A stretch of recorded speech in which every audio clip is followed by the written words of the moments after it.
Welcome back, everyone. Laszlo Montgomery here, continuing on with this lovely China History Podcast introduction to the history of Chinese philosophy. As advertised last time, we're going to be looking at pre-Confucian philosophy during the Zhou Dynasty, the last of the three Bronze Age dynasties of ancient China. So when did China's philosophers make their first appearance? In the Chinese philosophy history timeline, nothing of great significance happened until the Zhou dynasty started breaking up in the late 8th century BCE. The date for the demise of the Western Zhou is usually pegged at 770 to 771 BCE, when the ruling family was chased out of their capital near present-day Xi'an. They fled to Henan province, where Luoyang is today, and thence began the Eastern or latter Zhou dynasty. And as far as Chinese classical philosophy goes, that's where everything really starts. No dynasty lasted longer than the Zhou, 1046 to 256 BCE, 790 years.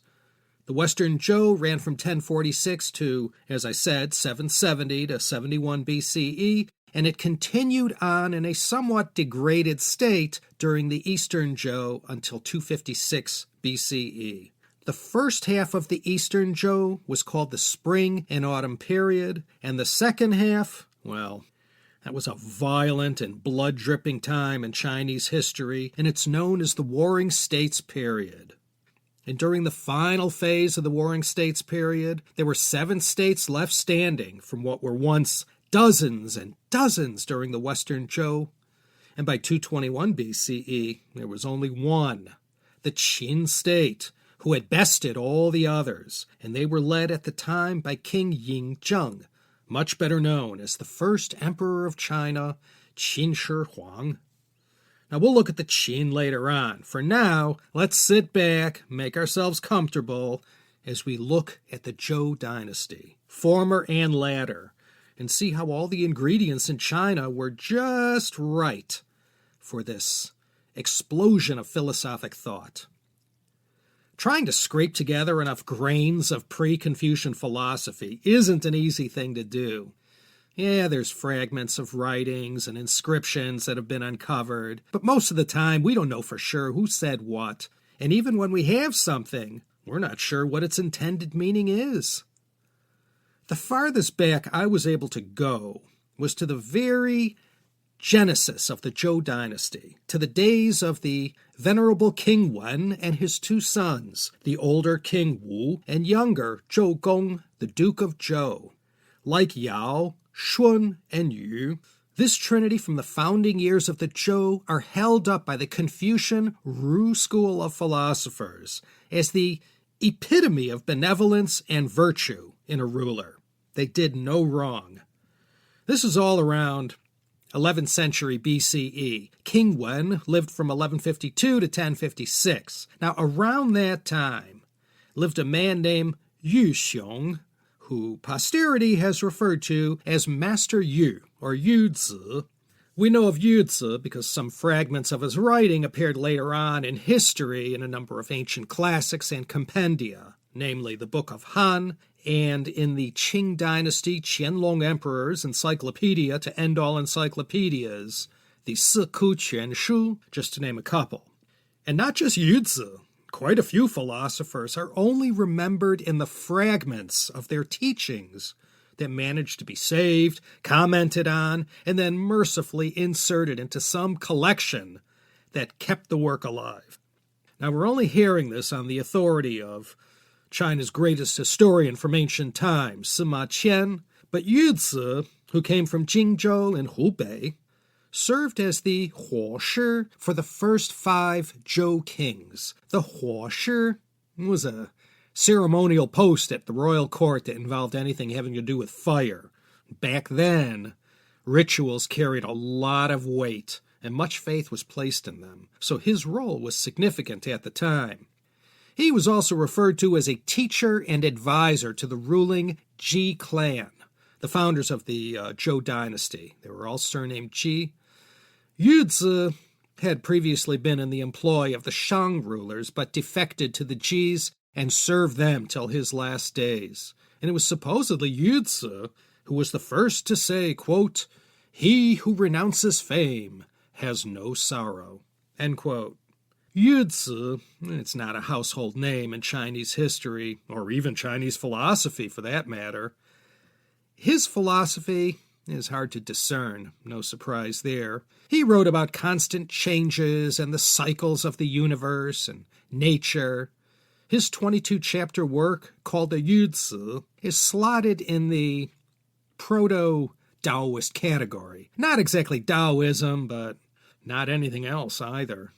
But he also touched on certain matters that would be discussed, argued, and debated for centuries after he left his earthly form.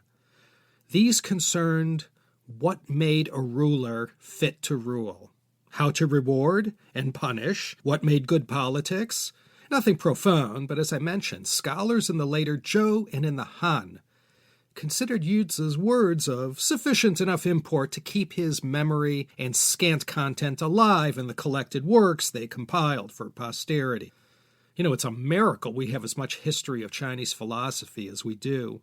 More got lost than discovered, and we can only imagine how many Confuciuses didn't make it past the Zhou or the Han before their work, no matter how significant and profound in its day, was lost and their lives forgotten.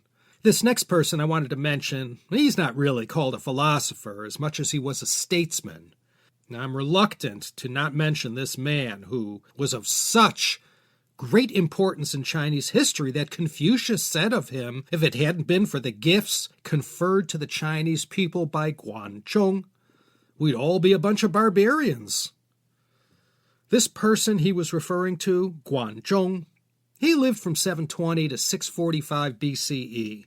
Confucius was born 94 years after Guanzhong's death, so he was an immediate beneficiary of Guanzhong's many contributions to political order, laws, Chinese culture, and to philosophy as well.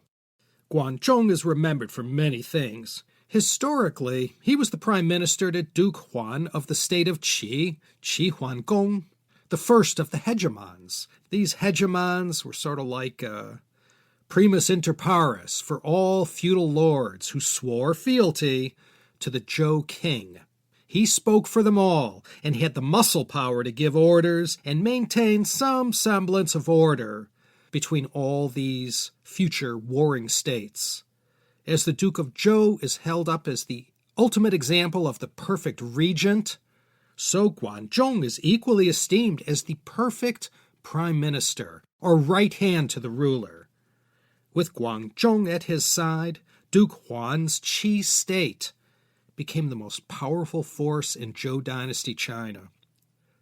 Under Guanzhong's steady guidance, China transitioned from the Bronze Age to the Iron Age. He put the Qi fiscal house in order and got the entire state firing on all cylinders militarily, culturally, and administratively. He helped to establish a legal code that would incorrectly put him in the same pot as the legalist philosophers Han Fei and Li Si, but he would have been more of a Confucianist than a legalist. Under Guanzhong, the whole concept of the Chinese gentleman began to take shape. Not the British version of what constitutes a gent. This is the Chinese version of the gentleman, called a junzi, a man of noble character, of virtue, an ideal man whose character embodied the virtue of benevolence and whose acts were in accordance with the rights and with rightness. Guanzhong's junzi didn't have to come from the moneyed or privileged class. Now, it's no big deal to hear that in our day, but back in the early 7th century BCE, that was a new and revolutionary idea.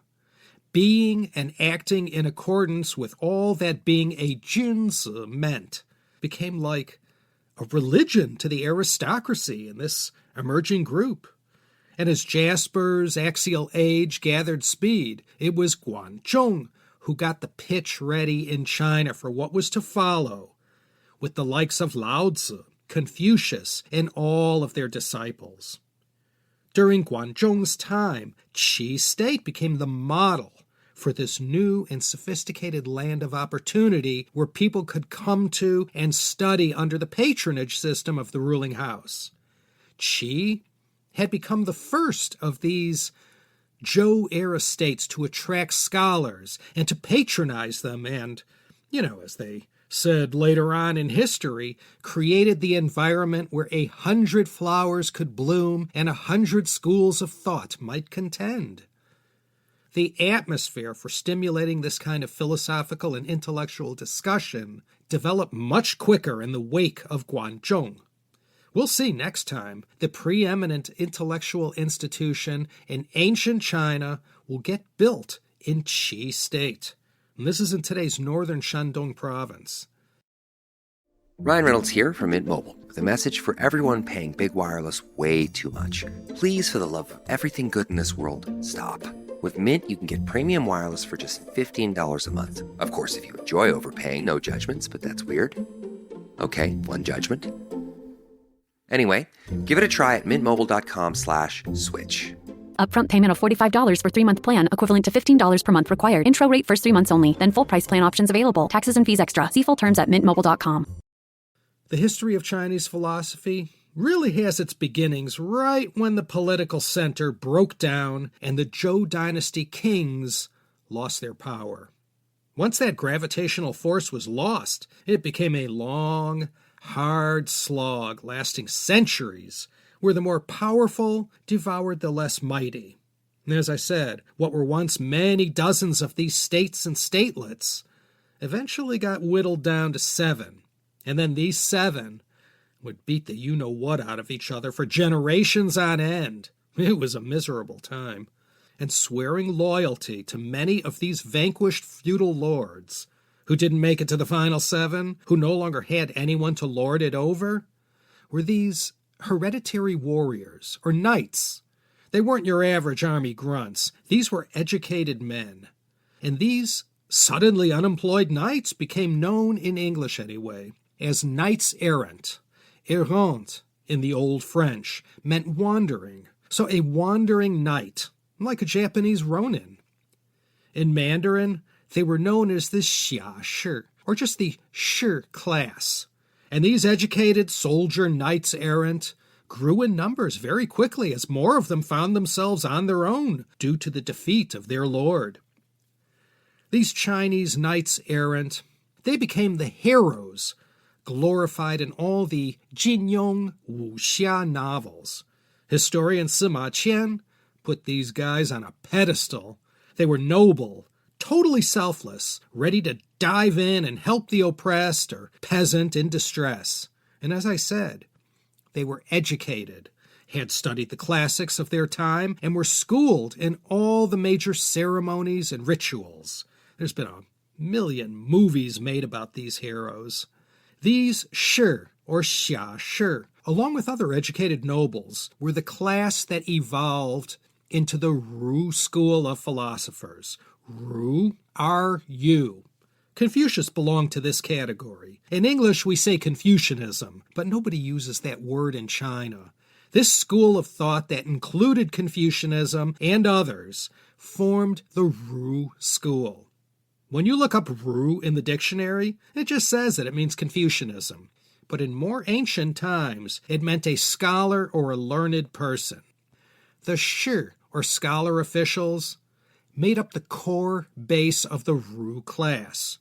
You could consider them the lowest of those who made up the top layers of society. These former knights were the ones who worked that layer of middle and lower-level civil bureaucrats in the government, your average Zhou dynasty civil servant. So in the century following all that Guanzhong had laid the groundwork for, while he was in the employ of Duke Huan of Qi, sprang these Ru philosophers, of which Confucius was just one of many. They became teachers when education became a path to social mobility. People of talent, now for the first time in China, had this potential yellow brick road to greener pastures, even if their relative wasn't a noble. Education became the fast track to the good time. Yeah, once the Western Zhou ended, the good times began to appear farther and farther away in China's historical rearview mirror. Life became very bumpy and unpredictable, and that's when people began to start discussing and arguing. What was the best way to get out of this mess? Back then, they believed in a top-down approach and that it all began with the ruler. So amidst all the unpleasantness up and down the Yellow River Valley, people began to have all these discussions. And they discussed very weighty matters like what makes the best ruler, how shall we organize ourselves so that harmony in society is achieved, what was the best system of government. All pretty boring and simple stuff in our day. But back then, when all these ideas were fresh, new, and without precedent, it was a very big deal. Because of the ancient texts and oral histories passed on from earlier times, people knew there was a period in China when peace was enjoyed by everyone, and the kings were virtuous, the country prospered. Now it was just the opposite. It was every feudal lord for himself, and some serious debate started happening about where the Han people and their civilization should go from here. Into this state of affairs that defined the 6th century BCE in China stepped all the names we know and love, Lao Tzu and Confucius most notably, and these two great thinkers, before they left this earth, gave posterity plenty to think about as far as how to deal with these tumultuous times in the Eastern Zhou. And that is the setup for next time. We're going to look at a few of these dozens and dozens of schools of thought that became known as the Baijia, or 100 schools. We'll examine the life and times of a few of these philosophers during the time of Confucius. And until that time, mes amis, this is Laszlo Montgomery signing off from the City of Night in the state of California, and treating you to come back again next time for another exciting episode of the China History Podcast. Hey, I'm Ryan Reynolds. Recently, I asked Mint Mobile's legal team if big wireless companies are allowed to raise prices due to inflation. They said yes. And then when I asked if raising prices technically violates those onerous 2-year contracts, they said, "What the f*** are you talking about, you insane Hollywood ass?" So to recap, we're cutting the price of Mint Unlimited from $30 a month to just $15 a month. Give it a try at mintmobile.com/switch. $45 upfront payment equivalent to $15 per month. New customers on first 3-month plan only. Taxes and fees extra. Speed slower above 40 gigabytes. See details.